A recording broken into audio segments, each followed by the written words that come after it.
We were just saying before we walked in here that we are most excited about this one. This is going to be the most fun. Again, we said last night that we were going to move from kind of theology to practicality through the progression and trajectory of the 24 hours. So we're here.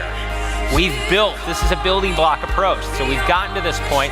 But I think we also admitted that we're kind of the least prepared for this. We're the least comfortable because we're combining a lot of stuff we've done in different settings across many weeks into one. So we're looking for a little bit of grace. We're just going to have fun with it. It's Saturday night. Everyone's tired.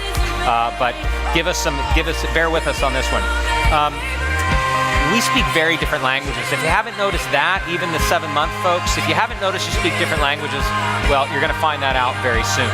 Blue and pink, we speak impersonal and personal, objective and subjective, detailed and general, and that's okay because we were created differently.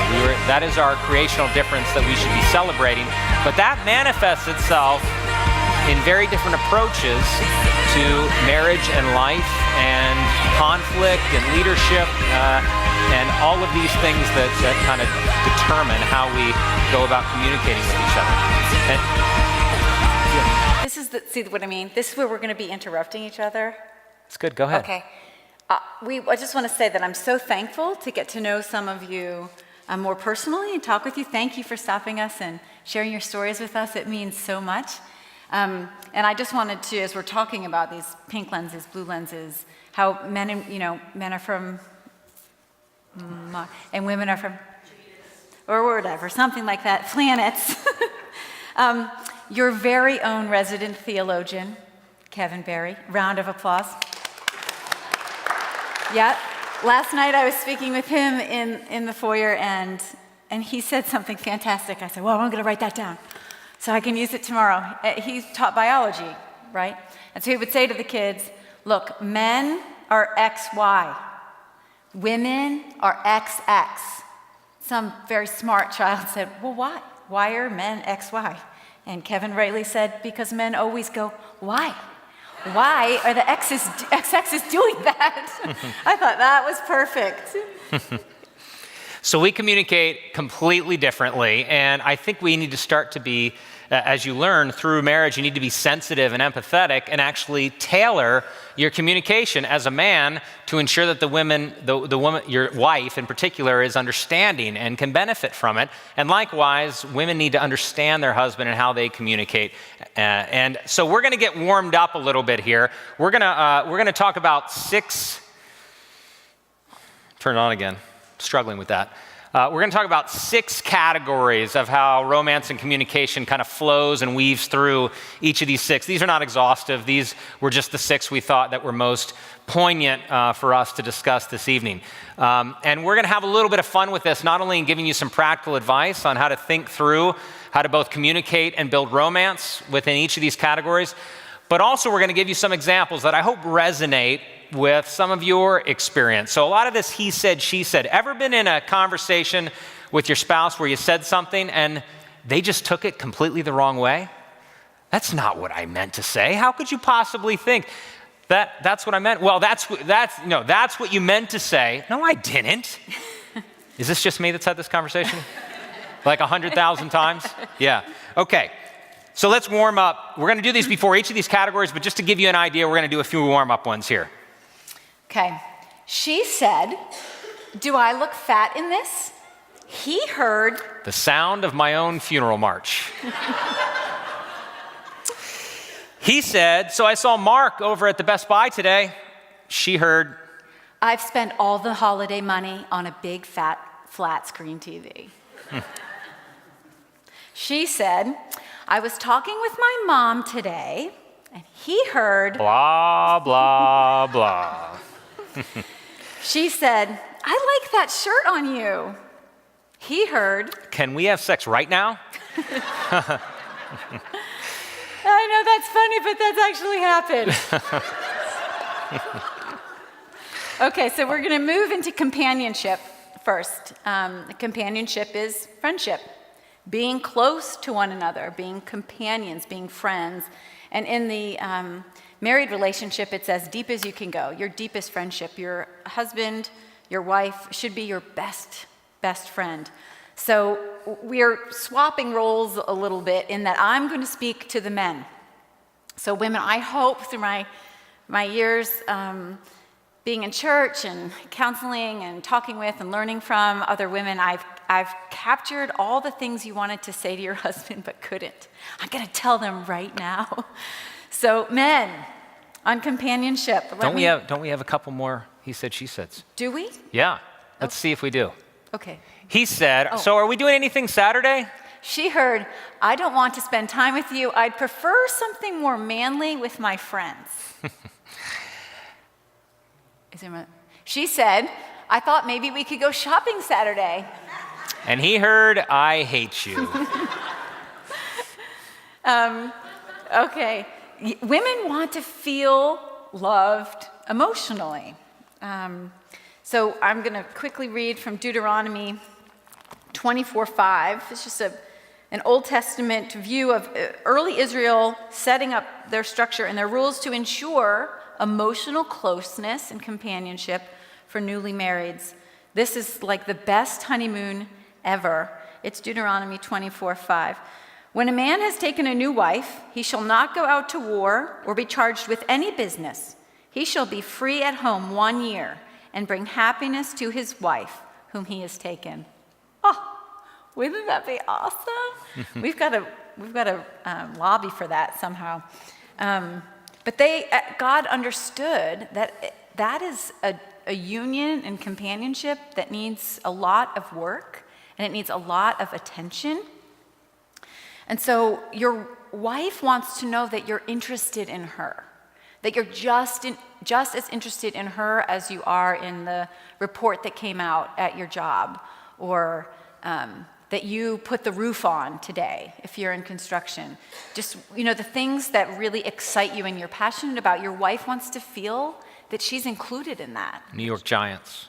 Yeah, okay. The New York Giants. Eagles. True. I don't know where are Patriots. Yeah. Oh. So men, just a few questions. Start thinking about, how do you say goodbye to your wife when you leave in the morning for work? Is it fast? Just kind of see you later? Do you take time to say goodbye to her? Do you pray with her before you leave? Do you kiss her before you go? I was talking with Gail, and they get up very early, and I was saying to her that when John travels, he travels a bit, and when he leaves and he has that 4 o'clock car coming to take him to the airport and leave, his way of loving me was kissing me. So he would come to the bed and he would give me a kiss, and I'll see you in 4 days, and he'd go away. So finally, on a date night, I said, you know how I would feel loved? If you kissed me the night before and then did not touch me as you left at 4 a.m., if you snuck out like this, that would communicate love to me. But ask your wife, think about it, be intentional about it. She wants to know you're thinking about it, at least. How do you greet each other when you return home from work? And if you're both working and you come in and there's a whole bunch of junk and baggage that happened throughout the day, whether you leave the home or not, either of you, and you come home and you're back together, how do you greet each other? Do you intentionally establish boundaries for your children and for your family members? If you don't have children yet, sometimes the leave and cleave gets a little bit confused. And we've got the phone call with the parents, or we've got to go do this with the in-laws. Do you draw lines so that everyone knows that your relationship with your spouse is the number one important thing to you? Do your kids know that? Does your wife know that? Men, make sure she knows that. Do you set aside your phone? We've had this conversation lots of times because John, a lot of work happens on his phone. And Tim is looking at his phone right now while I'm talking. When Tim was at our dinner table, we have a no phone rule at our dinner table. I can tell you, I'm so sad, and John has to sit on me sometimes in restaurants when I see young couples. I don't know if they're married yet. They look very young to me. The older I get, everybody just looks so young. And they're having their dinner at a nice restaurant, and they're like this. And then every now and then the waiter comes and interrupts them, and then they go back. And I am sitting there, my heart is breaking. I'm like, John, I'm going over there. He's like, honey, sit still. I'm like, I'm going over there. Somebody has to tell them this is their chance to talk to one another. Do you put the TV away? Do you put the phone away? Or do you put the sports away? Or do you put your knitting away? I'm talking to men. Maybe you knit. I don't want to stereotype. But do you put away those things so that your wife feels number one? Because the more she feels number one, the easier it is for her to let you go. Because she's got your heart. She knows that she's important to you. How often are you hugging her, holding her hand, stroking her back? Those are ways women feel loved. And how affectionate are you without sexual intention? Because if the only time you're touching your wife is when you're expecting to have sex with her, that you're not communicating love to her. She needs to be touched often and affectionately. How often do you engage her in different activities? Walking, going for a jog, going down to get coffee or tea somewhere? She wants to feel, women need to know and be reminded that we are loved. Because we can know it in our heads, but if you're not saying it to us and you're not physically showing us, we will be confused. And a confused wife is not a happy thing because we're easily deceived. So keep us close by giving us that kind of emotional companionship that we really desire and need. So women want emotional companionship. Men want physical companionship. And again, I'm not talking intimacy necessarily, but I'm talking just doing things together. That's the way that we're wired. We like shoulder-to-shoulder friendship. We like to do activities. We like to conquer things together as a group. As women, and I'm not going to be speaking to the women now, just from our perspective, infusing experience into your date nights, infusing experience into your companionship. Women like to communicate and talk things through. Ideal date for Christina might be that we go out to a candlelight dinner and we do a whole lot of talking. And then we go for a walk and we do a whole lot more talking. And then we have a final, evening, nightcap at another cafe and we talk some more. Whereas I would like to go play tennis and then maybe watch a movie, and talking's optional, right? So women realize, and Christina just talked to you men, so there's both sides here, but women realize that sometimes companionship just means being with him and doing something that he likes to do with him. He will enjoy that. If you're a wife that feels like your heart-to-heart exchanges and dialogue is nearly non-existent, make a commitment for some period of time just to be shoulder-to-shoulder with him in some of his hobbies or some of his interests. Watch a game with him, go to one of his league games, perhaps ask him about whatever interest he has, and have him just feel like you have an interest in the activities and things that he likes to do. Respond to invitations to engage in recreational activities with him, as terribly boring as that might sound to you. And not all the time. Men, we need to be careful with this, by the way. But women, it will go a long way towards showing him love if you're with him and conquering things and doing things together. And ask him questions too. You don't just need to be doing things. Ask him questions about whatever his interests might be, even sports, hunting, economics, politics, cycling, how work is going, whatever the case might be. Physical companionship is what a man wants. All right, leadership. I'm going to take this one. Some he said, she said's first. She said, want to do a devotion from this new book with the kids? And he heard, you're a terrible leader and I need to help you. He said, I really think it would be better for our family to move our departure up a day. And she heard, you know all those plans you made to depart Friday? Throw them out. This is a true story. This happened 3 days ago. This just happened to us. We were planning to come Friday. We were going to swing up through Newark, pick Cooper up, and then come. And Wednesday, John was like, I really think we need one night with just Tim. We should just go Thursday. I was like, mic drop. Just okay, because the girls have babysitting. Then there's the orthodontist appointment. I have a doctor's appointment. Like all of these things. And he's just like, oh. You just make that work. Figure that out. Yeah, that's a true story. All right, so leadership. This is a bit of a continuation for some of the discussion we had this morning. So again, just to remind you, men, you are responsible for the spiritual state of the family. That's regardless of your gifting. That's regardless of how you've been affirmed at work or not, at work or in the church. And it's not a function of whether you feel like it. It is a requirement. It's an obligation. It's part of your God-given obligation and role within the marriage family. So your thought life and your conversation with your wife should reflect the fact that you are the leader. You're to wash her in the word. And as I said, you're ultimately going to be held to account on the spiritual state of both your wife and her progression in holiness and godliness, and your children, which are the most important discipleship projects that you'll ever have besides your wife. So ensure that you are purposeful and intentional about this leadership. So how do you do that? Well, very practically, steer the household discussion towards godliness. One of the things that we decided to do very early in our parenting was take these, and Tim came on one. I'm sure he could tell you funny stories about it.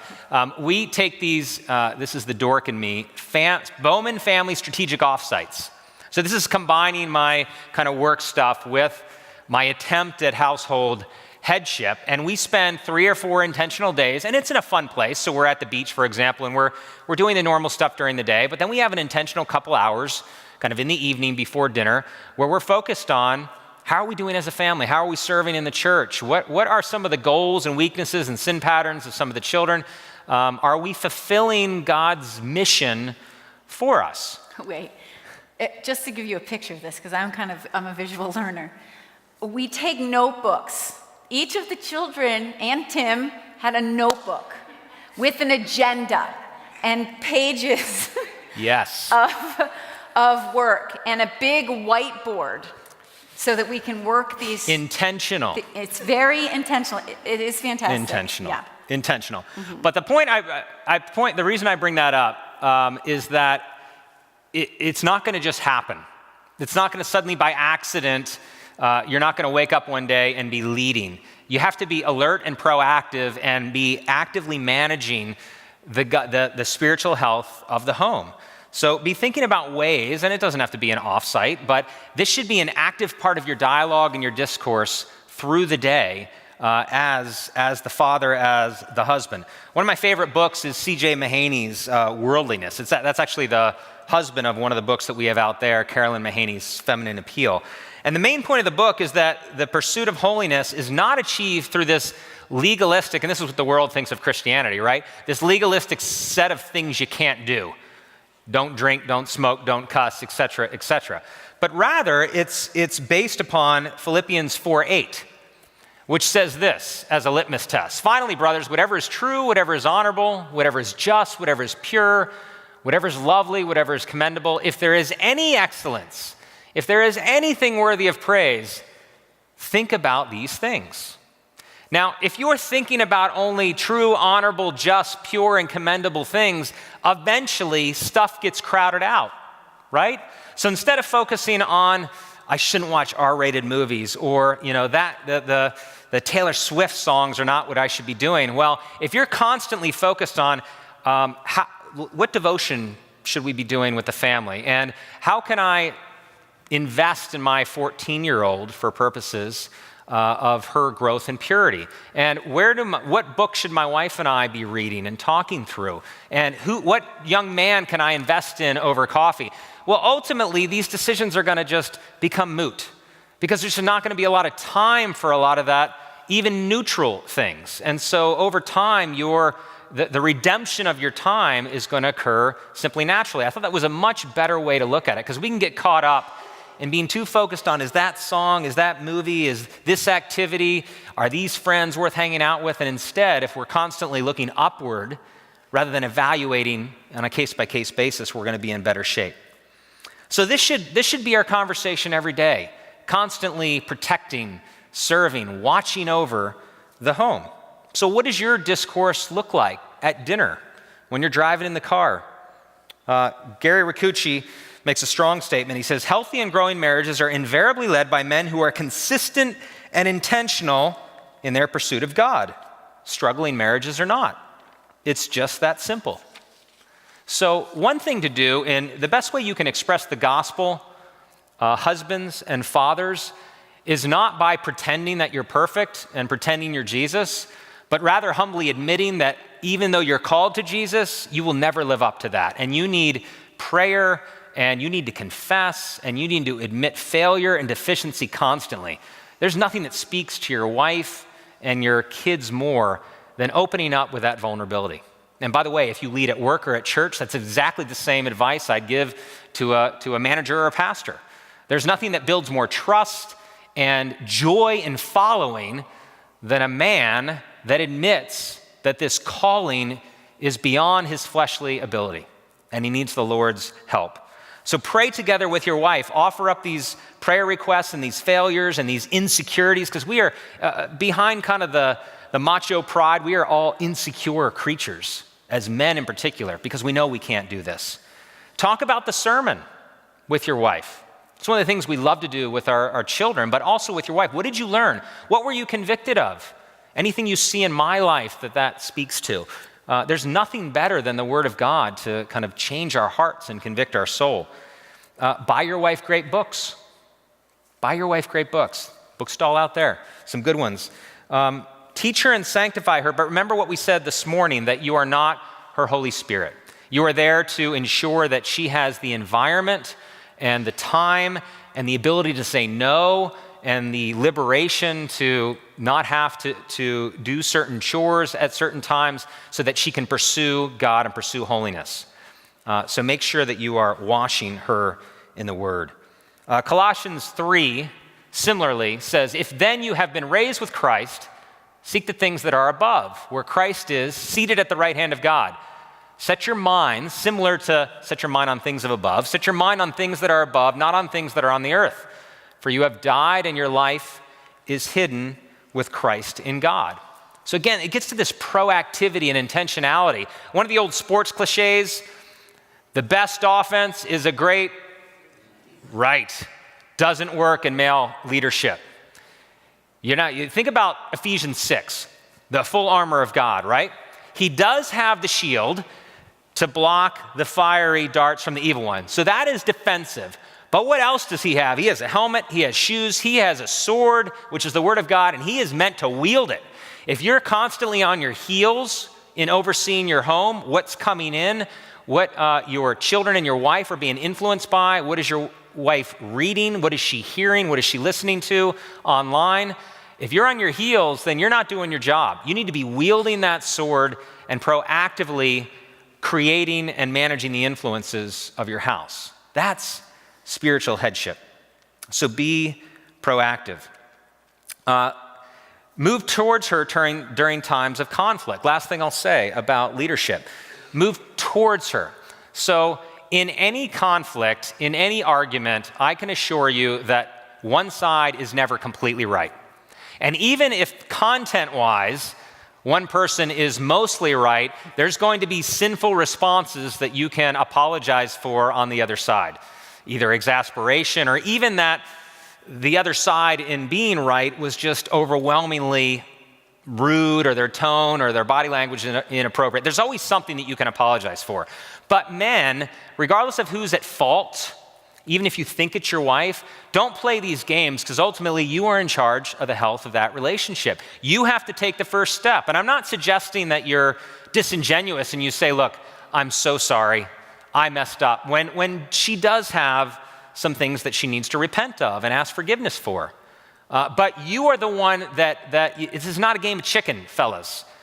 You are the one that needs to pursue her and initiate the beginning of restoration. It might take some time. It might take, and probably will take, several discussions and communications. It might take some help, some mediation from either some friends or one of the elders. But you are responsible for ensuring that it is in a healthy state. So don't play those games regardless of whose fault it is. Make an attempt to understand her side. Because even when she sinfully explains something to you or claims something about you, likely there's a nugget of truth in there. And I'd say this again about any leadership domain. Regardless of how something is said, and Tim can tell you this as a pastor, I assure you, congregants bring a whole lot of stuff. And one of the things that I often tell pastors, having been an elder, is that, look, just because it was said inappropriately, or just because that person is immature or brand new or is misled on something, doesn't mean there's not some truth in there that God is going to use them to shape you and sanctify you. Okay? And the same thing with your wife or with your husband. There is likely a nugget of truth. Doesn't justify the sin in which it was communicated, but there's likely a nugget of truth. So try to meet her halfway. Forgive her for any wrong she confesses, certainly, and find a trusted and mature accountability partner to work through this with you. So that's leadership from the male's perspective. Why don't you talk about the flip? The flip. Women, how do we appreciate and give grace to the desire to be a servant leader? I will tell you that I have been a fair weather wife. So I can do the submission thing really well when John's doing what I want him to do. Then I follow right along. This is great. And when John takes a turn and I'm looking at the road signs like, and I've gently given him, hey, honey, remember, emotionally intelligent. I give him some tips and he's like, and he's still going this way. It's like Newark Airport yesterday. We told someone, the Berries, did we? Yeah. I did tell them, but I wasn't going to tell anyone else. We went to... This is recorded too. Okay, I'll get back. This is part of fair weather. We went to Newark. So remember, we moved our day up to Thursday already. So then we were here. We did have a great time with Tim alone for a little bit. So Friday we had to go down. Is it down to Newark? Over-ish down. Oh, so we had to go over to Newark about an hour and a half. Great. We go in, we see Cooper. We haven't seen him in 10 weeks. He's home from college. It's just great. He's starving. We're so hungry. So we go to lunch. No, we're about to leave. Hurry. Cooper's going to faint. John didn't say it this whole marriage conference, but John has said before that the secret to the success of our marriage is keeping food in the glove compartment. Because if I get a little hungry, yeah. it can go south quickly. So it was everybody's hungry. Mama's hungry. We got to get out. So we get out. We have one of those navigation things that are in the car.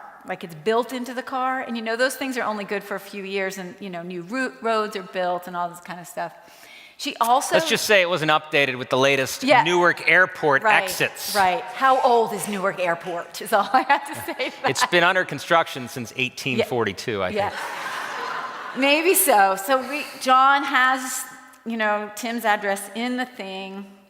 And he's going and he's looking at it and he's trying to follow the blue line. And I'm just... looking at the signs like anybody else would. Exit. That's not what the nav says. Just like the blue line's going up. I'm like, I think it's exit. Okay. He's like, I'm just looking for 78. Now tensions are rising. 78. I'm like, I think maybe, oh, yeah, there it went. He's like, what's wrong with this nav? He's getting, and I can tell Cooper's like, glad I'm back. Yeah, this is good. So I just say, maybe you Cheney goes, are you going to talk about this tomorrow? Yeah. Maybe you should go back into the airport because there's a lot of roads out here in Newark, but we know that if we get into the airport, we can get back out of the airport. It's like a reset. John's like, I just want to follow the nav. I was like, okay. We're just going to follow the nav. And we sit, and he's doing the thing, and I'm literally praying, like, Lord, I've learned so much going back over my notes, studying your word. I'm going to sit here quietly, give him wisdom. Well, this turns wrong. We took a few laps. And then finally, guess where the nav took us? Into the airport. And then we followed the signs for someone to get back out of the airport. Yeah, that was fun. But beyond that, in bigger ways, I've been a fair weather wife. And I think when things are going well in your marriage, and you're feeling great, and your spouse is feeling great, you can neglect. I can tell you, we thank you for letting us come up here. We feel really underqualified to be here, but you've blessed us in a great way because we were we were riding the crest a little bit. Things are going well. Kids are great, we're doing okay. We so needed to open it back up and get these things out and look at it again because we were neglecting some areas that we needed to move the line back, so to say. So we moved to London, which is where we met Tim, and it was a move for John's work. So it was the same company, so a really easy move, even though it was across the ocean, and that they were paying for it. Same company, a new position for John that he was super excited about. We homeschool, our kids were excited. We brought Caden home, our baby from China. We brought him home, and we left 3 weeks later to go to London. So there was a lot of transition, but we were unified and excited for this. So we get there, they've set us up in this lovely apartment house, and the next 4 months were just awful. They were awful. We did not realize that John was going to have a really, really hard time with the change, right? Because we were both on board, and the kids and I landed, and I grew up on a farm in Connecticut, and so traveling to me is a huge gift that was not afforded to me in my childhood. So to me, and I had my 6 babies, and we were just going to see every single thing. And with the homeschooling, we pared that down. So come on, I've got 2 push chairs, I got the little thing, we've got our system, we were getting on the underground, the tube, and John was going off to work, and he was coming home just like a deer in the headlights. And we didn't realize, we couldn't put our finger on what the trouble was, but our communication was going down the drain. His leadership, down the drain. Our sex life, down the drain. I mean, it was just this, until finally, I was like, is the transition hard for you? And it was like a light bulb for both of us, like, oh. Yeah. And so we worked on it, but there was a moment where I thought, look, I've tried to help you. I've tried to be loving to you. I've tried to be kind to you. I've tried to make you feel better, but you are depressed, angry, and I don't know what to do. So you're going to have to take care of that yourself while I go off and do this with the kids, because we don't want the kids to suffer, right? Totally a fair weather wife. And I'm ashamed of that, how quickly I went the wrong way. And became, so in our relationship, what happens is, well, the biblical antithesis, I just become the leader, just put it on, and just kind of going off in my own way. And that is not it, ladies. Some woman had said, I want him to be the head. I want him to be the leader. I just want to make sure he makes decisions in keeping with what I want. Right, okay, that's not okay. And whether you would out loud say that, does your body language give him that idea? Do your words or your actions contradict your supposed appreciation of his headship? Mine definitely have. Ephesians 29 says, let no corrupting talk come out of your mouth, but only such as is good for building up, as fits the occasion, that it may give grace to hear. Proverbs 12:4, your choices, women, wives, are a crown of your husband or rottenness in his bones. Ladies, it's not easy to lead. It's not easy to lead. Think of Christ as the head of the church, leading the church. It is not easy for a broken man to lead a broken wife, particularly one who wants to dominate him. So we need to kind of get over ourselves, communicate with everything we have, our words, our body language, our intentions, our prayer life, to support him, because it isn't easy. So compliment him in his desire to. We say to our children all the time, we're praying for your future spouse, and we're praying that you're going to find a Titus 1 man.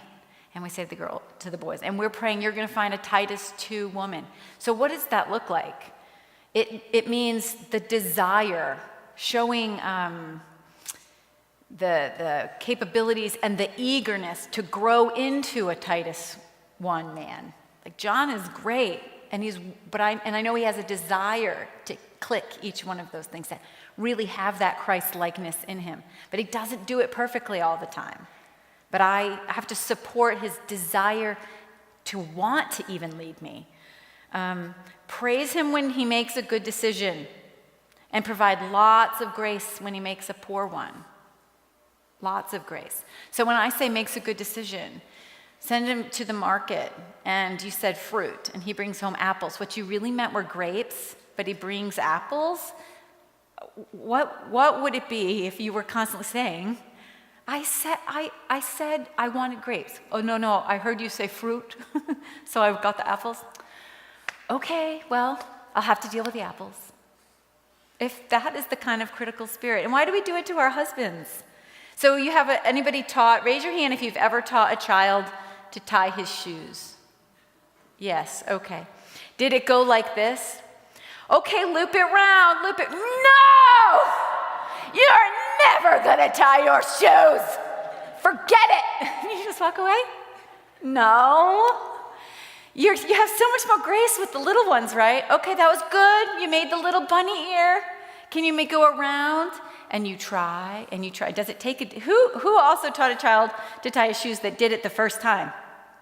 Oh, not as many hands. No hands. It's the same with our husbands.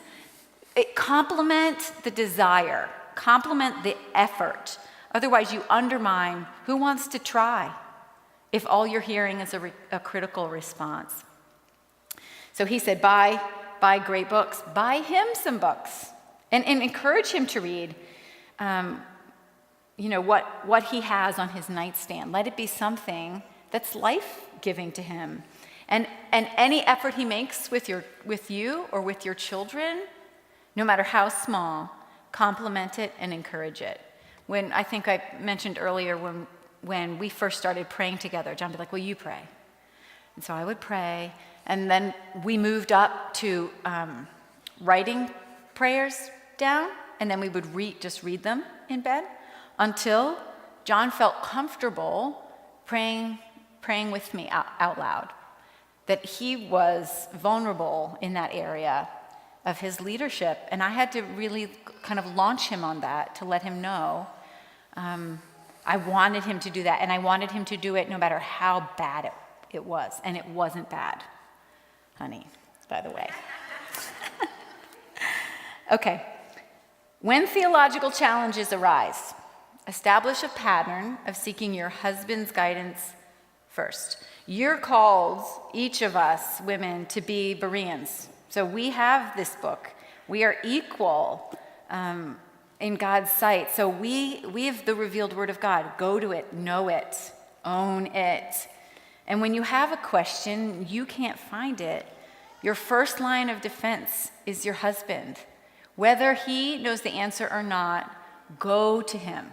Seek his leadership. Ask him, I'm a little confused about this topic, and I don't really get it. Let him figure out the answer by either figuring it out himself or going to a pastor, seeking counsel from another friend, a peer, and let him come back to you with the answer.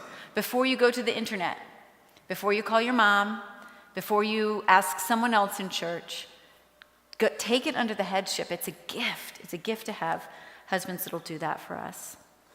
Yeah, appreciate him so that he can own the leadership a little bit. Great. Yeah. Let's move on to provision. He said, she said. Okay. He said, should I get my mom's meatloaf recipe for you? She heard, "You're a horrible cook, and I like my mom better anyway." She said, "I love Margaret's new couch." He heard, "You don't provide for me." Do we have another one here? Yes. He said, "So what's for dinner?" She heard, "Why are you sitting down? Shouldn't you be chopping something, woman?"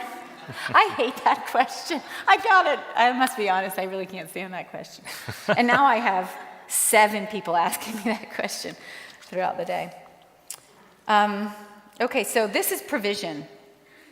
So we wanted to kind of preempt this with primary accountability when we talk about providing. So we're talking about the practical applications of this, where we've talked about the biblical roles. Now we're kind of talking about appreciating his desire to work and achieve, and the husband appreciating the primary role of the woman in keeping the home. Do you want to add to that? No, go for it. Okay. We're each providing something in this provision equation. And for women, it's the keeping of the home. Again, this is not how clean is your house, how well are your sheets tucked in with hospital corners or things like that. This is about nurturing and loving a home setting that glorifies and honors God. And we talked about Proverbs 14:1. A wise woman builds her house, but with her own hands the foolish one tears it down. 1 Timothy 5:14. So I would have younger widows marry, bear children, manage their households. So cultivating and nurturing a home. So I'll talk to you about this, men. Whether your wife works out of the home or not, you can communicate love to her by appreciating what she does to create a safe haven for you, to make a home life for you. I think God is the great creator. You know, the mountains, the trees, they all declare his glory. And I think women like to create like God himself. We like to make little living spaces. It's that nesting mentality, or that happens if you're pregnant and you want to do the nursery and you like to get things in order. We kind of have this desire to make things pretty for our husbands and functional for our husbands. So thank your wives for their efforts. You may not live in a grand palace, but if she's carved something out to be a little area of solace or beauty in your home, say thank you. Say thank you for that. You can be at home all day long and not be keeping your home. Are you hearing what I'm saying there? You can be present and not be giving the attention and the time to keeping your home, guarding it, nurturing it, cultivating a ground where fruitfulness happens, where the word of God is held in high regard, where your husband is allowed to lead you, where you are exercising diligence and prudence and grace with him and with children or others living in your home with you. It's a beautiful mandate that we keep our homes, that they require our energy and our creativity. Yeah.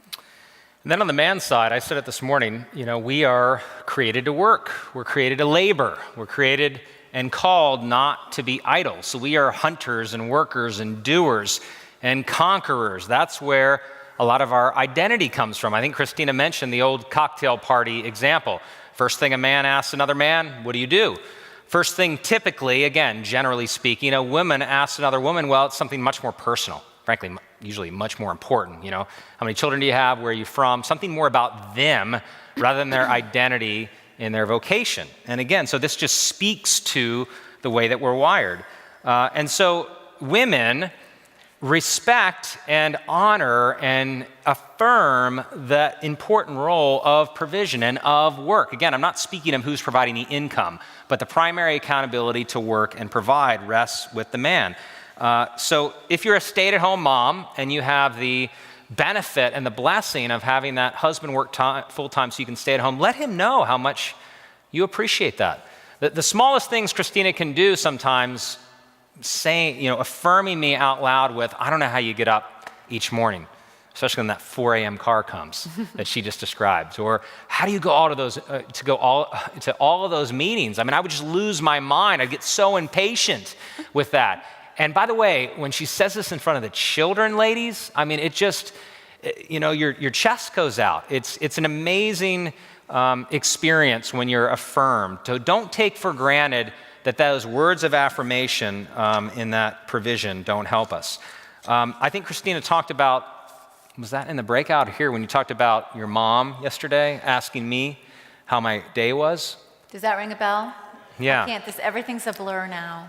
So how did it go? How was that meeting? I mean, mentally filing away. Did he have a big presentation today? These can be little wins. This doesn't have to be the big promotion, the big raise. Those don't come very often, right? The little things. How was that big meeting that you were working on? How did that conversation with your boss go that you've been really anxious about?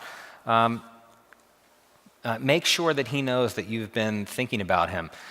When I go away on trips, I often find these notes in my suitcase or notes in my briefcase. Just lovely. Again, the fact that this is the idea of companionship and care and love and honor and respect, that she is affirming me even in her absence, that she is thankful and that I'm in her thoughts and I'm in her prayers, and that she's pleased that I'm leading her through my provision. I think we said this yesterday. Actively compliment his hard work in front of others. So never say, ladies, anything about, I wish he made more money, or, I could be doing this, or, he really had the potential to do this and he's just lazy and therefore he's got this job. There's nothing more soul crushing for a man than to have that happen, particularly publicly. And so those public praises and those collective affirmations can go a long, long way in helping your husband know that you really appreciate this important role of providing. All right, number 4, attentiveness and love. A couple he said, she said for that. She said, when I talked to Mary today, she said something that really bothered me. He heard, solve my problem, dear. He said, so I like your new haircut. She heard, your old look was so awful. Do we have one more? Yes. He said, did you meet that new couple, Mark and his wife? I think she had on a red dress. She heard, I noticed what she was wearing, but I haven't noticed what you've been wearing for years. So attentiveness and love, this, I'm going to take all of this one just because we're just so plain bad at it, guys, that it's important. It doesn't mean to suggest that women shouldn't give more attentiveness and love, but your role or the way that your love manifests itself is more in this honor and respect versus attentiveness and love and cherishing that we talked about this morning. And we spent a lot of time biblically justifying why it was important that we are close and relational, and why your wife is really your crown and you should be cherishing, and she is to receive the highest esteem and highest honor. True Christian fellowship is defined again by Rikuchi, this is love that lasts, sharing all of life so as to reflect our union with Christ and deepen our relational intimacy with one another so as to glorify God and grow in godliness. So in the garden, if you think about Adam and Eve, they had nothing to hide until sin intrudes. And that's when this fear creeps in and that intimate relationship begins to be compromised. Well, examine, given that sin has, remember, flipped our created intentions and our sin patterns are perverted and corrupted as a result of it, start to examine the way that you withdraw and you withhold and you hide and you avoid loving your wife. And that can be a purely selfish, active decision. I would rather go hunting this weekend for 4 days than give her any attention. Or it can be subconscious. I'm really exhausted and I just didn't even think of telling you I liked your new haircut, right? And so we need to think about how these things get deeply, that selfish, prideful, self-absorption plays a role and is an obstacle to the way that we love, or rather don't love, our wives.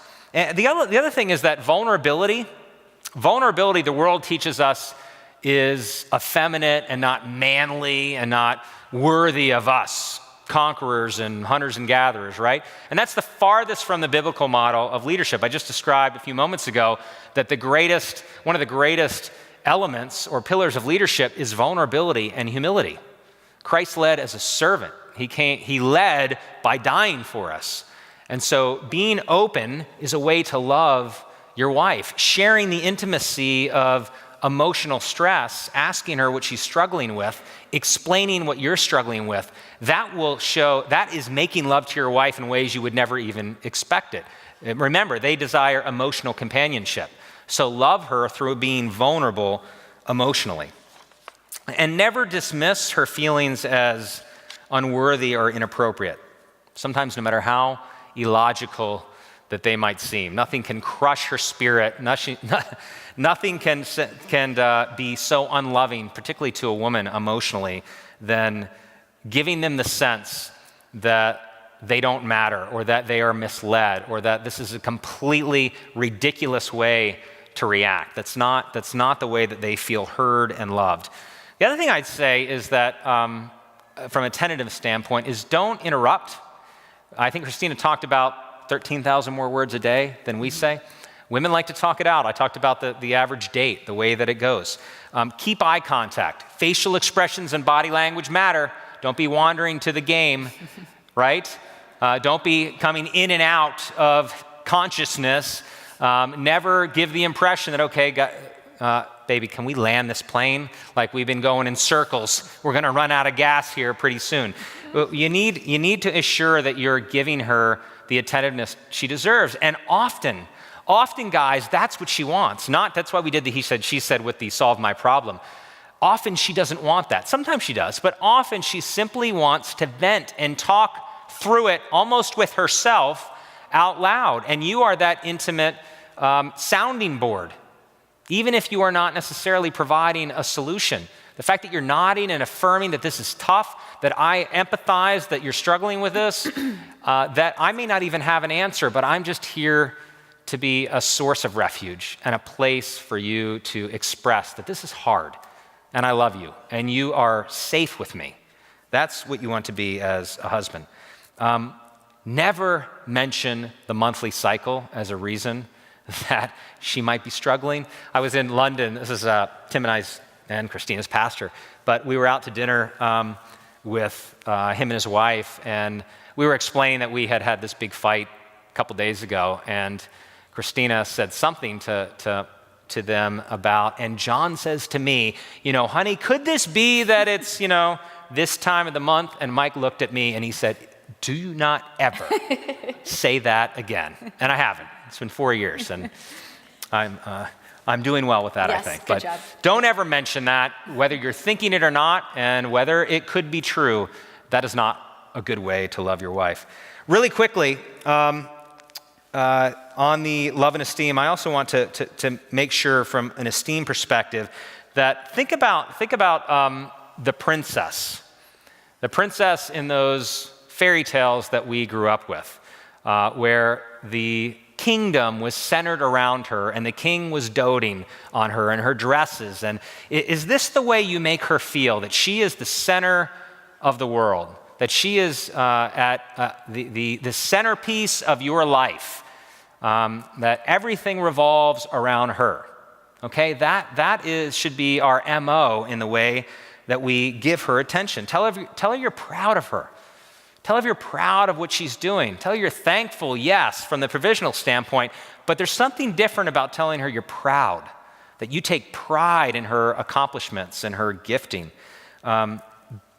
Really big one, speak highly of her when she's not there. We talked about speaking in front of her publicly, but I got to tell you, there's no greater way to witness about this marriage and eventually Christ. The really good news is when people hear you when my wife's not around say things like, I just love my wife. She's amazing. I'm so happy. And they look at me like I've got 4 heads. Like I've never heard anybody talk like that, because usually it's just the opposite and the world is constantly complaining.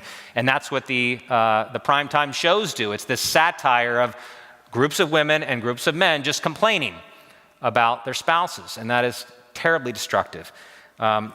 We knew a couple, I think I might have mentioned this already, we knew a couple that would constantly poke, and in isolation, these were funny things, and in isolation, they would actually laugh at it. But over time, what we didn't realize, and we were laughing at it too, sadly, but over time, these small jabs eventually started to take deep, deep wounds, and it became ultimately so damaging that they're now divorced. And so those small things really can play significant implications on the health of the marriage. So, decision making. Number 5. She said, "That's my opinion, but I guess it's your decision." He heard, "I can't wait to tell you I told you so."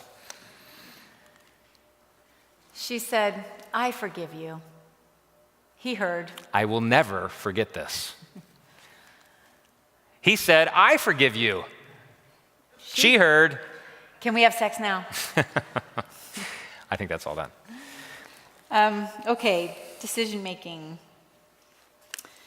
So I have this picture of our marriage that just who our personalities are.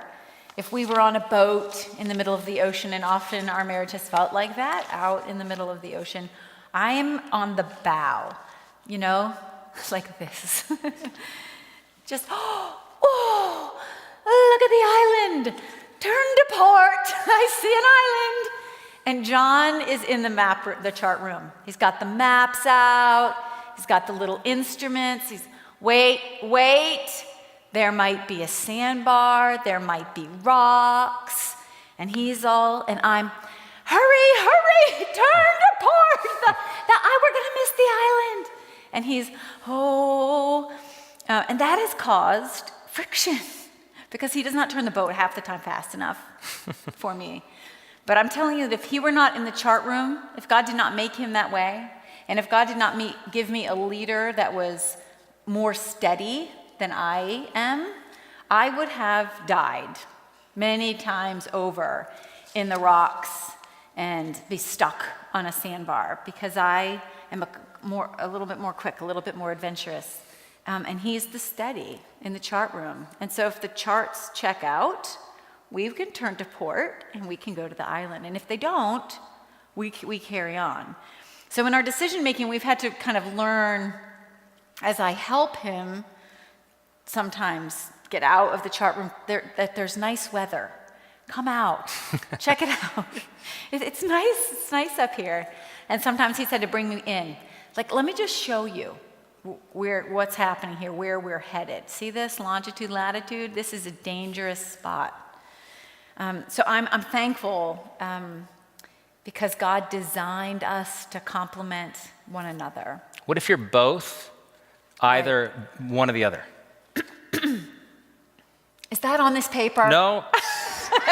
Somebody might have asked me that last night. What if you're both on the front of the boat, or you're both chart room analytical folks? Yeah.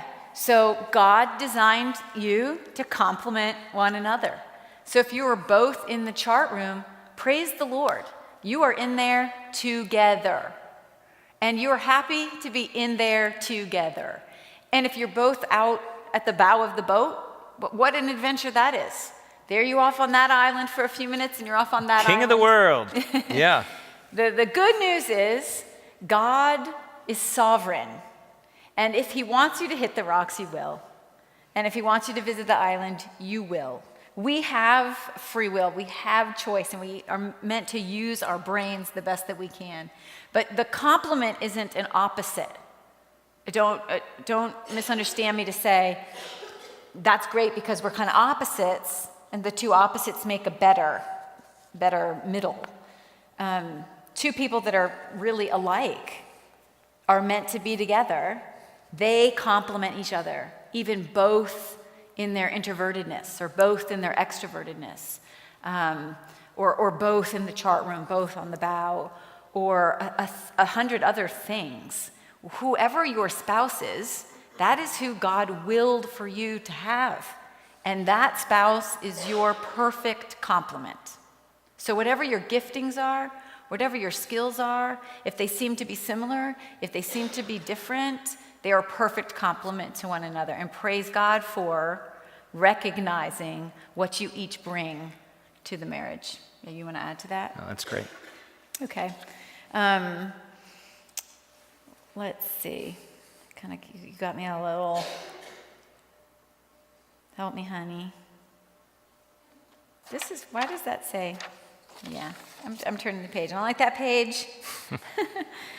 So there's a lot of decisions to be made as married people, right? And it starts with the wedding. Oh, that great big thing. And then you're together, you've got the two families, because now we're about to walk in to the first, who's this? Our beautiful, we just keep slapping you with that 7-month wedding, don't we? So have you figured out what you're doing for Thanksgiving and Christmas? You checked with, okay, right. One at a time, amen. Because everybody wants a little piece of you. So some of the first decisions you make as a married couple is who's going to get to see you that weekend or that holiday, and then who's going to get to see you the next. And honestly, those were some of our, even as young believers then in that, those were difficult decisions to be made. And there was a lot of sinning that happened in how those decisions were made. And we're getting better at setting boundaries and loving one another, putting ourselves first and watching out for one another. And then, if you're blessed to have children, there are literally, I think, parents make 3,000 to 6,000 decisions a day to keep their children alive. 3,000 to 6,000 decisions. And some of them are small, right? Let's put on the Blue Sox or the Red Sox, make a choice. Some of them are big. Our son, Caden, has already had 5 surgeries, right? And he needs several more. And so then the decisions get a little bit bigger. Who's going to do that? Are we going to go back to London for the same surgeon that did his first palate? Or are we going to stay here in Virginia where our resources are for helping us after the surgery? You know, they get bigger, and then they're teenagers, and then, oh my goodness, it's exhausting. There's just constant decision-making that happens. So how do you do it? Do you put your wants, your needs, your opinions first? Or do you look to the other? Are you generous with one another? And are you respectful? If you're having a thriving marriage and you're working on all of these things, it should come to the point where your husband, as a servant leader, is needing your advice, wanting your opinion. And you give it. You give it with grace. You don't hang it over him. You just say, well, have you thought about this? Because we bring different gifts to the table. And then as a servant leader, involving you in the conversation, guys, really makes the wife feel like she's helping. She recognizes it's a big deal. Because in the end, it's your responsibility to make the decision. And you can lean on your wife, but if it doesn't work out, the buck stops. The buck stops right there. So, how do I say that? So recognize that problem solving is an approach to the decision-making process for the man. The like Mr. Fix-It thing. It's a bit of a stereotype. But the way men think is part of their maleness. And the way women think is part of their femaleness, their femininity. Bringing those two things together and realizing that both have vulnerabilities. And then just having real, solid, biblical teaching on the will of God. That we aren't looking for 3 signs in a row. Should we move to Canada? I went to the market and on sale was Canadian ginger ale. Honey, it's a sign. We should move to Canada. That isn't how the Bible tells us to discern his will. Nor is, should we move to Canada? You happen to open to Job and it's all about winter weather. We should go to Canada. Winter is in our future. So decision making, that fork in the road where you're trying to discern what you should do, I think the most important thing you can recognize is where you're vulnerable to sin in decision making, and knowing that you have solid biblical teaching on discerning the will of God. Very good. All right, finally, we'll finish up with our last one. Oh, I already did forgiveness. Oh, that was my fault. All right, so forgiveness. I'll take this one. We forgive him for messing up the slides. And yes. We're really bad at this, right? And we are different in the way that we're bad at it. We're different in the way that we fail at it. Men, as we were kind of joking with the he said, she said, want to just get it over with. I think part of that is the good creational nature, as I described earlier, that we are meant to have oversight over the health of the home. And so discord upsets us, and that's good. We should be burdened by discord in the home. We shouldn't just be content with it. That would be poor leadership, but it's also against our kind of creational nature. But it's also, the sinful side of it is, it's just annoying, isn't it? And can we just get it over with? And like I said earlier, maybe we could have sex tonight if we get this over with.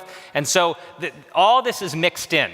Our desire to not handle it effectively and really get at the root of the problem, to brush it under the rug just so that it's behind us and I can get a good night's rest because I've got work tomorrow.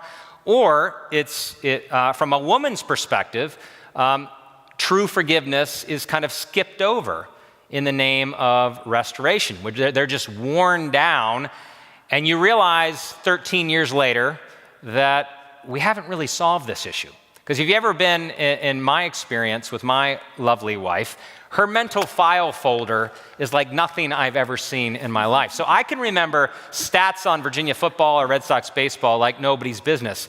But I have no idea what happened in 1997 in Memphis, which she still talks about whenever I'm selfish. I don't know why that is pulled out. And women have just this unbelievable, well, I've never done something like that. Well, yes, you have. Let me tell you about this and that and this and that. And we joke about it, but we need to be careful about what true forgiveness is. Where's my quote here? So Ken Sand, I don't think we have this book, The Peacemaker, but he offers this counsel on the subject of forgiveness. To extend forgiveness is a precious thing. The one who forgives expresses a willingness to cancel debts and even absorb some of the bad fruit of the other person's sin against him or her. To forgive means to commit myself to not bring up that person's forgiven sin in my thoughts, words, actions towards her or him at any point in the future for the purpose of accusation. As with a half-hearted request for forgiveness, the half-hearted granting of it likewise reveals bitterness and mistrust. When Christ forgave us, it was over. It was nailed to a cross. It is separated from as far as the east is from the west. It is not reckoned to us anymore. It's not on our record. It's like we're in a courtroom and they say, you are acquitted. It's gone. We have erased it from the record completely. And to extend true forgiveness is what that means in a marriage. We are to mimic Christ's forgiveness. Now, this is not easy. And again, I've used the word disingenuous. We want to be careful. If you're not ready to forgive, then don't say it. Now, don't withhold it sinfully, but continue to dialogue and talk about it. Because ultimately, if you've just said the words, I'm sorry and I forgive you, but you're not really moving towards restoration, that's still in the mental file folder, just ready to leap out when he screws up again, then that's not true forgiveness. So we really need to be thinking through what our model is for forgiveness. It doesn't mean you forget. That's an important distinction. You have been hurt. And it's not that you suddenly can't remember. You've erased it suddenly. But you have absorbed it.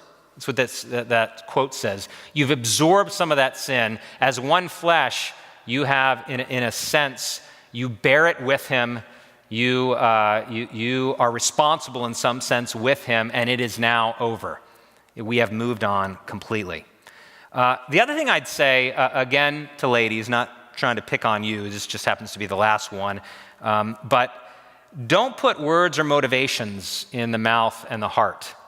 So I was joking earlier about, well, what you really meant to say when you said that. Or, I know what you wanted to say. I've even had that. I didn't even say it, but apparently I was going to say it.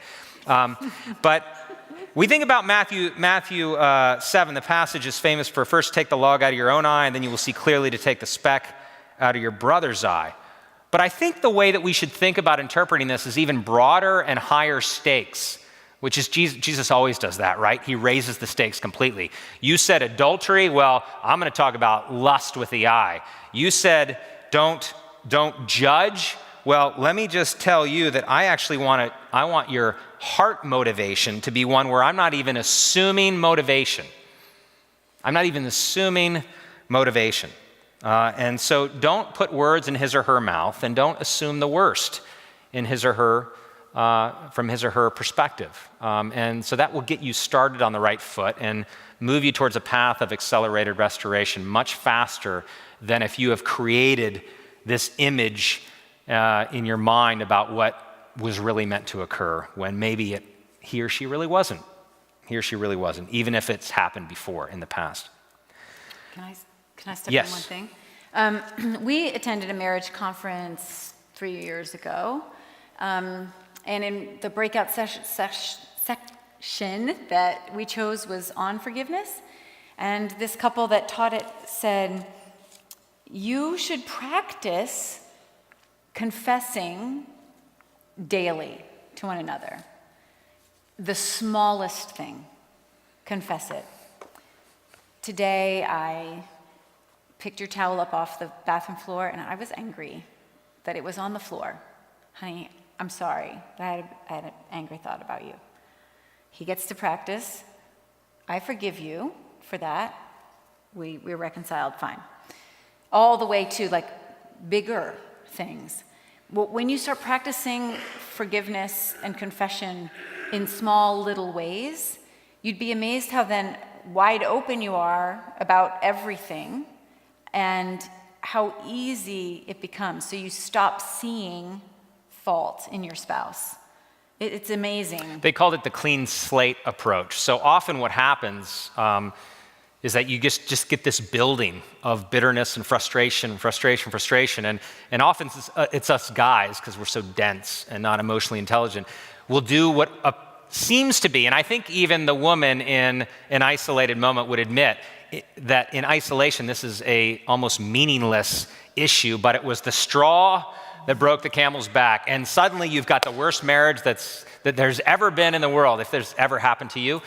When in reality, what you've not done is constantly doing the daily labor of cleaning the slate, of apologizing for all those little things so it's not building on top of each other. So when you get to really big things, lying, adultery, some of these really difficult processes that you're going to need a lot of help with, you don't have all these other hurts and scars along the way that are just going to complicate the process even more. Yeah, and it really helps with that whole not holding on, where it seems like you're remembering, oh, but yeah, you've done this before. Well, you keep doing the same thing. And remember, I'm here to help sanctify you, and I'm just going to remind you. But when you're doing it that you're confessing all the time, it can be illuminating to your own soul. Oh, why I've had to confess this thing to him over and over again. You're always mad when I drop the towel on the floor. It's You a know, sinful pattern if I of have to yours. keep doing that and keep doing that and keep doing that, eventually what happens, because it's God's grace, my eyes are illuminated and I recognize that myself. John doesn't have to say to me, okay, I see, I'm resentful. Why? Do I love him enough to pick the towel up? Apparently no. But when you're constantly confessing and you're honest with yourself, honest with your spouse, and of course honest with the Lord, a lot of these things, there doesn't have to be that ledger because you start improving. You start actually, instead of snipping the top of the sin, you can actually uproot it. It's really illuminating, and it's a great, great practice. We've benefited from that. You want to come up? I'll start with these two, and then you can facilitate anything from the audience. So a couple great questions. And by the way, if you want to hang around anything more private or specific, or you're just not comfortable, please just come on up. Best advice, book, or gift, etc., to give to an engaged or newly married Christian couple? You can answer this too, but we've made it a practice of actually, interestingly, that list that is out there, almost always, and sometimes we get them something else, but almost always we give them a ribbon around that group of 8 books. And that book list and pack has evolved over the years, but we've given that to engaged couples and married couples many years over. I don't think there's any greater gift than sending the message to them that they need to be investing in their marriage, investing in good books, and certainly we offer accountability and discipleship too. So books are wonderful. You have anything to add to that? I often like to give a little nightie. To the woman, yeah. Which really is a gift to the man. Yeah, so well, we have a Christmas tradition that was all fine when the kids were little, and now they wait for the box. So every Christmas, I give John a nightie that's in my size. And he opens it, and when they were little, nobody paid attention. Oh, that's pretty good. They're doing their thing. Now that they're getting older, they're like, is this the box? And out comes my little thing, and oh, thank you, I love it. And I think it was a few years ago, one of the girls was like, that would not fit Daddy. Like, woo! Yeah. So anyway. How do you encourage your husband who loves the Lord but is passive in leading the home spiritually and teaching you and helping you grow spiritually? Yeah. So this was us. This was us. So what did you do? How did you deal with me? A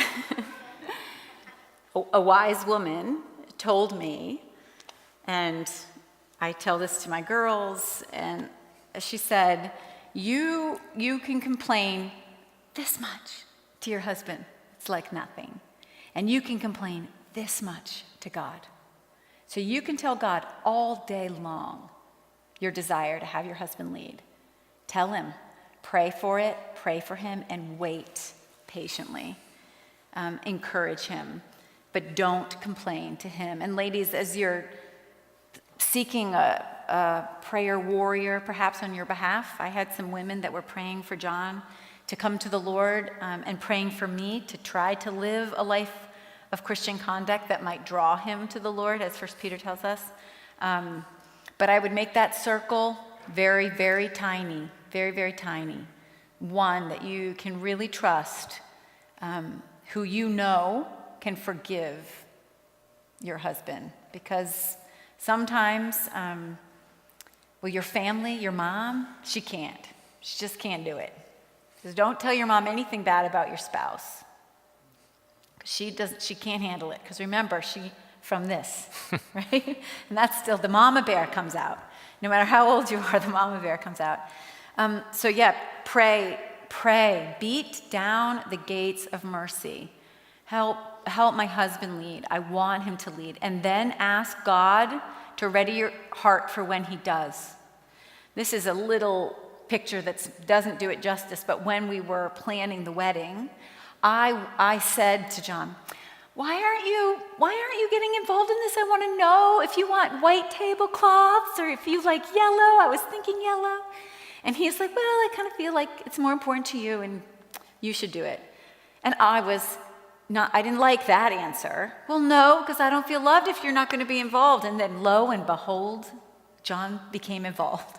Well, since you asked, I think we should have something ridiculous. I don't know what, like swans or something. And I was like, actually, I don't want your opinion. I don't want your leadership on this. So you're praying that your husband would grow into the role God designed for him. Ask God to move in his heart, but you better be on your knees, ready to receive the leadership and to be gracious.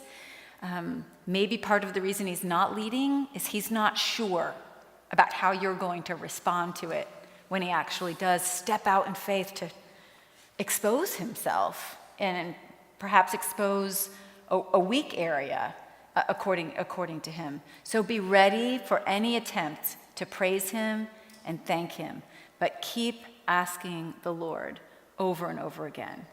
I'd also say you got to be careful with this too, because it can quickly cross the line into appearing to be criticism. But some of the best ways that she encouraged me when I was passive and nervous and bashful about it, didn't think I could do it years ago, was just encouraging me to meet with other guys. We talked about physical companionship. Men don't like to be on their own, hence the reason we've got women, if that verse sounds familiar from Genesis.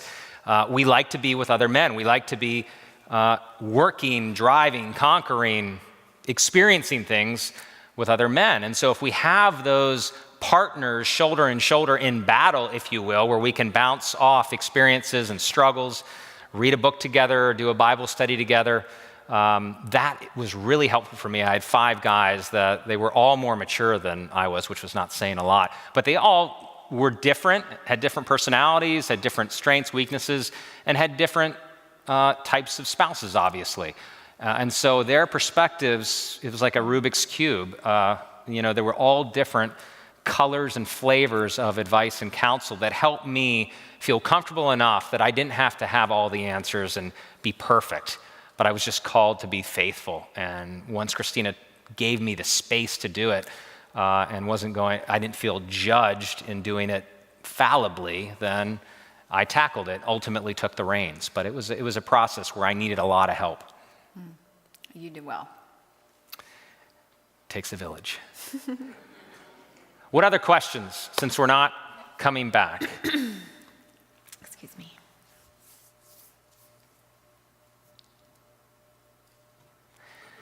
Well, I said, let me just say again, it's been an absolute honor to be with you.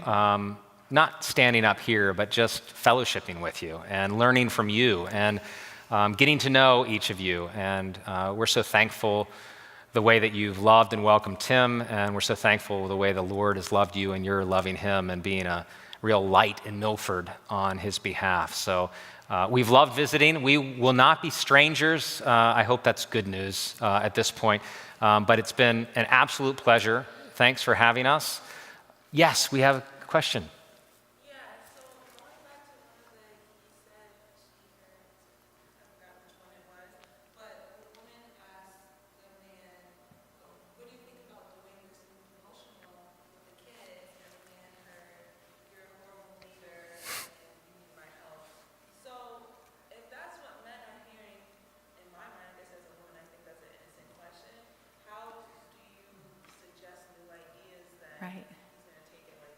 Right. So those are kind of tongue-in-cheek. So that they kind of reflect not healthy relationships. So the ideal is to build a culture in your marriage where you can say that.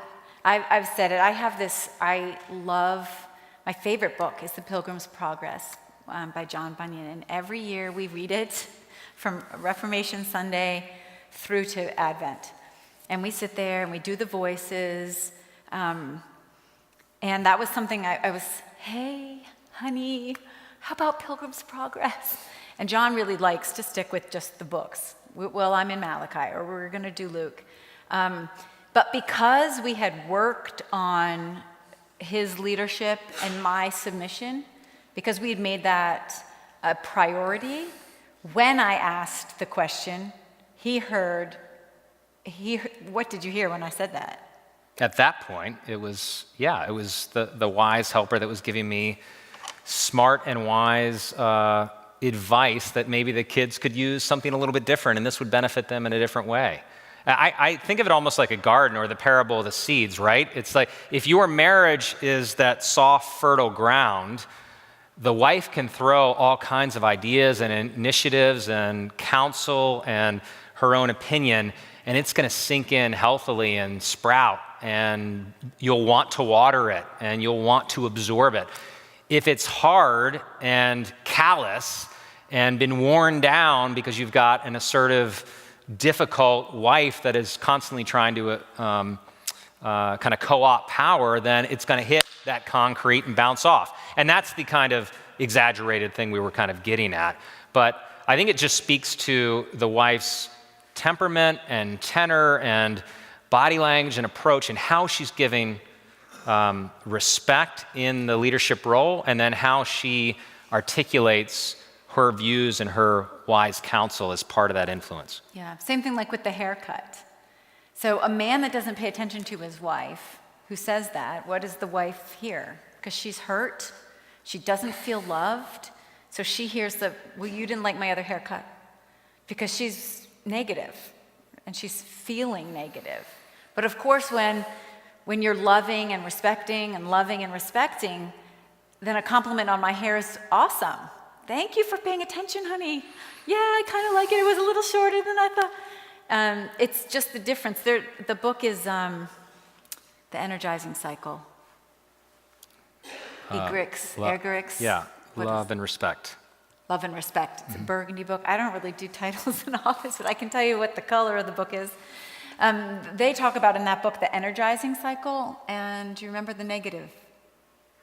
De-energizing, maybe? I can't remember. But basically, because men need respect, when they get it from their wives, they can more easily give love.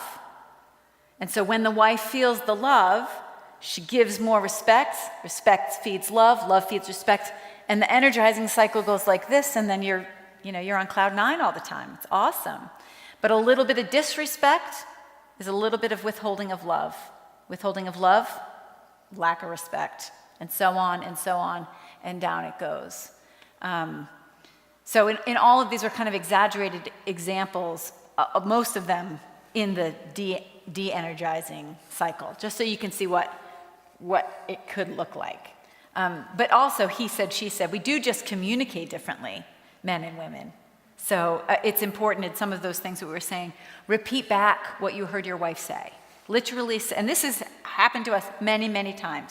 John will say, okay, so what you just said to me was, and he says what he heard me say, and I'm aghast. What? No, honey. You missed it. What I was saying was, and I say it again, and he tries again, and I have to maybe 3 or 4 times re-communicate so that we're on the same page. But if he weren't interested in hearing what I said, then it was over the second it exited my mouth. If he didn't have the energy and the desire and the attentiveness to figure out what I meant, he heard the wrong thing from the get-go. And who knows where that will spit us out. Yeah. Good question. Yes. What about managing expectations? I mean, you alluded to the trips and taking and thinking he's doing one nice thing for you when in reality it's something that you would rather not have. But on the flip side, if he comes home at 10 o'clock at night, he's wiped out from the trip, you want to unload all of what happened over the last 4 days. Never happens. We don't know what you're talking about. Yeah, we've had a lot of re-entry issues. We call it re-entry because John does travel a lot. Yeah, managing the expectations, that's perfect. That's where you have to start. We highly recommend having utilitarian date nights, whether they're in-house date nights or they're out-of-house date nights. So if you could manage a date a week each month, then I would say you should have 3 utilitarian date nights and 1 pure date, where you're not really talking about anything. You're just enjoying one another's company. But the utilitarian date nights, I think they saved our marriage. It's a non-threatening, non-volatile, non-heated time to work on your marriage. Like John had said, these things just don't happen. Man, they take a lot of effort and work to manage those expectations. So we would go once a week, and 1 week, John would have the agenda. So he was in charge of figuring out where we were going to go, what we were going to do, and what we were working on for that evening. And he was to get it to me so that all week I could be praying about whatever the topic was, preparing my heart, and then he would run the discussion. Okay, so we're talking about the kids' activities because we're kind of and it's pulling our house apart.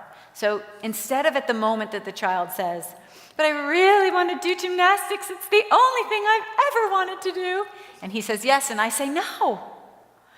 We manage it outside. We know we're going to talk about it. We've prayed for a week about it.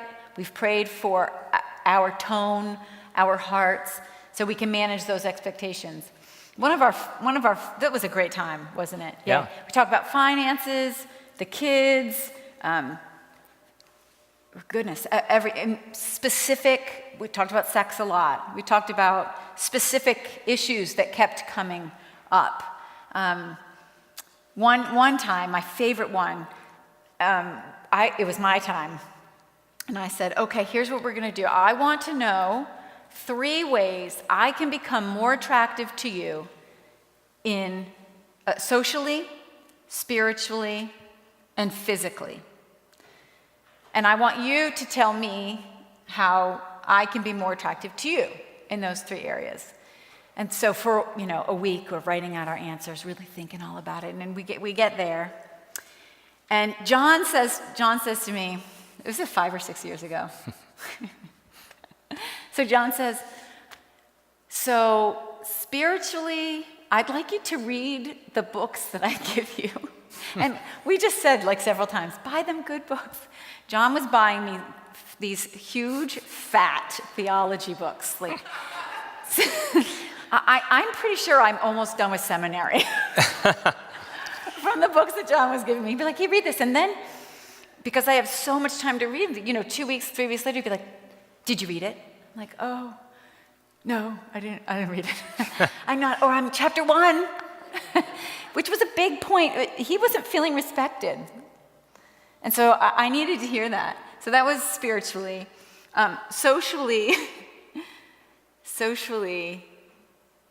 what did you ask? Be on time. Oh, yeah. It was, could I be on time? So we had a lot of small children, and it didn't happen a lot of the time, to be honest. And so if I could be on time to events, that would make him feel really respected. We're still struggling with that a little bit. Not me as much, but our children. And physically, what was wrong with me that I offered up how I could be more attractive to him physically? That was a bad idea. And it dawned on me as I was writing my answers for him. So we're sitting there, and I'm ready. I'm ready for, I don't know, he's going to want me to swing from the chandelier, half naked. I don't know what's coming at me. I'm like holding the table. And he literally said, I would be more attracted to you if you would take more showers.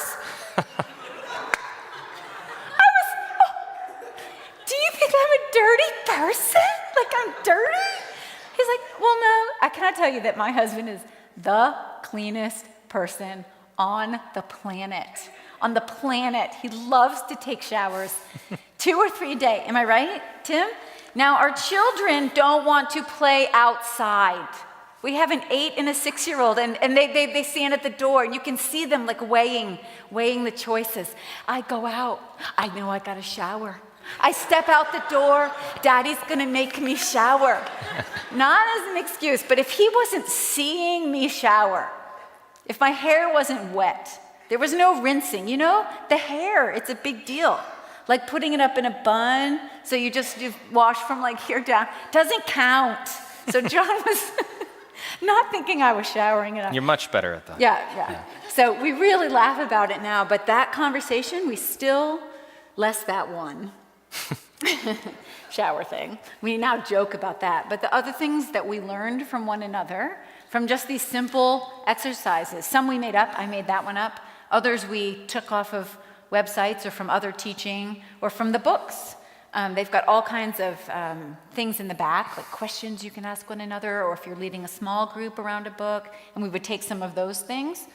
and work on it. So managing the expectations outside of the time that it's hit. And sometimes a wise decision is, okay, look, we're getting a little ramped up about this. Can we take a break? Because our date night is, can we pray about it and meet on our Thursday date night and go over it when we're calmer and thinking a little bit more clearly? Yeah. Yep. What were the 3 things you had for John? Oh, I knew this was coming. Well done, friend. So I said, spiritually, so I've kind of alluded, and you've probably heard John's a great biblical teacher. He's giving me these huge books. I said, spiritually, I would find it more attractive if you could shelf some of the books and start acting out some of that doctrine in a more real way. The socially is very funny. Physically, I said, so John and I both did sports growing up. And I think that when you're, a student athlete, somehow you age and you assume that you're still in that kind of shape and you're still that kind of athlete.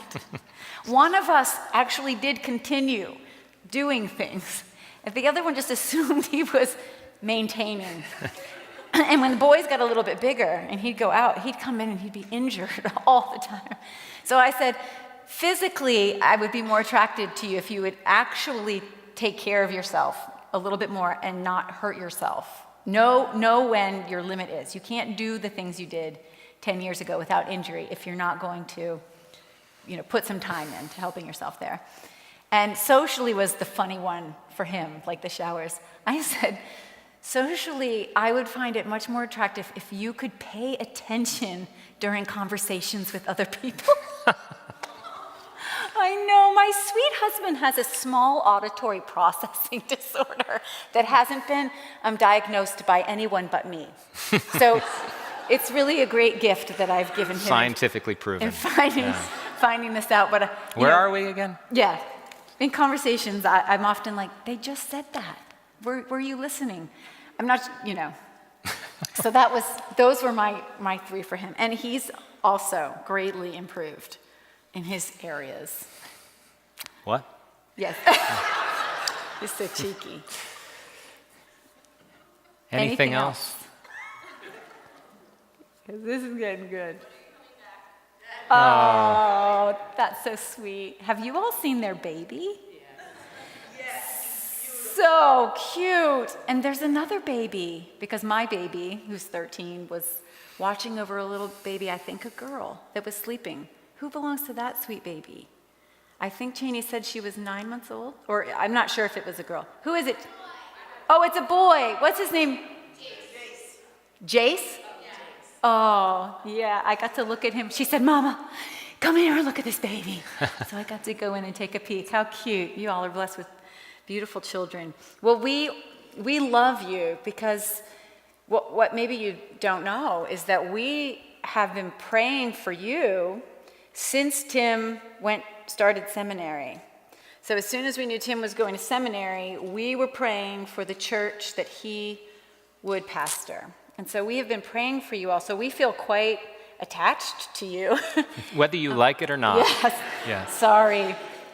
I told you there's a lot of baggage that comes. We're Tim's baggage. We hope to be back. We've been super blessed. Thank you all so much for having us and being patient and long-suffering with us this weekend. Thank you.